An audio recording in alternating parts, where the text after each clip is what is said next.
आज आणले होते डायरेक्ट गोणी भरून औषधं आणि ते कशासाठी ते बघण्यासाठी ब्लॉग शेवटपर्यंत बघा आणि आपल्याला फॉलो करून टाका. असं की आज सकाळी झोपेतून मी डायरेक्ट 5 वाजता उठलो होतो कारण आपण सुरू केलंय आता डेली वर्कआउट. त्यामुळे एवढी थंडी असून सुद्धा आज खतरनाक घाम निघला होता भाऊ. आणि त्यात आज शनिवार होता त्यामुळे काय पहिलं बजरंग बलींचं दर्शन करून घेतलं भाऊ आणि मग डायरेक्ट काश्मीर से लायल सफरचंद खाऊन घेतलं भाऊ. सफरचंद की टेस्ट मस्त होती भाऊ. आणि आता मी एक ढोरांसाठी चारा आणायला जायचं होतं भाऊ. त्यामुळे काय उचललं गटोडा आलो डायरेक्ट घरी घेऊन आणि तेवढ्यात पाहुणे पण आले होते. मग काय त्यांच्यासोबत जरा 2-2 घास जेवण करून घेतलं. जेवण वगैरे तो होया था आणि तोवर लोक आपला भाऊ डायरेक्ट डेमोचं मटेरियल घेऊन आया. त्याला म्हणलं हे सब मटेरियल मलाच देऊन टाक भाऊ डायरेक्ट. तो म्हणे सब जरा तुला दिलं तर कंपनी मला सोडून देईन. तरी पण भाडून तडून काही घेतलंच होतं भाऊ. तुमको तो बताय आपला विषयच खतरनाक आहे. एक एकरचा मटेरियल डायरेक्ट 5 गुंठ्यामध्येच वापरून टाक. तो म्हणे भाऊ तरी मक्का डायरेक्ट 2 दिवसामध्येच मोठी होगी.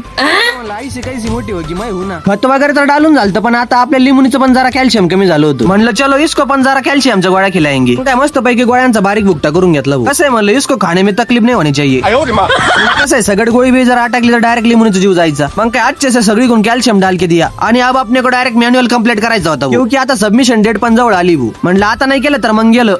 त्यात मग आता लिहायचं मोकार जीवर आता भाऊ. आणि तुमको तर मालूम आहे आपण घरी असलो म्हणजे मोकार कामा राहते क्योंकि आज टाकायची होती आपल्याला डायरेक्ट मक्का. मग काय 120च्या स्पीडने डायरेक्ट मक्का टाकून घेतली आणि त्यात माग बजवायला डायरेक्ट जान्हवी होती त्याच्यामुळे विषयच खतरनाक भाऊ. आता फायनली सर्व मक्का टाकून वगैरे हो गई आहे. आता घामामुळे नाही का मकार कशी हो रही आहे त्यामुळे ठेवते मी आता. तर नमस्कार मित्रांनो, आजचा ब्लॉग नाही का आपण हिंदी प्लस मराठी बनवून बघितलाय.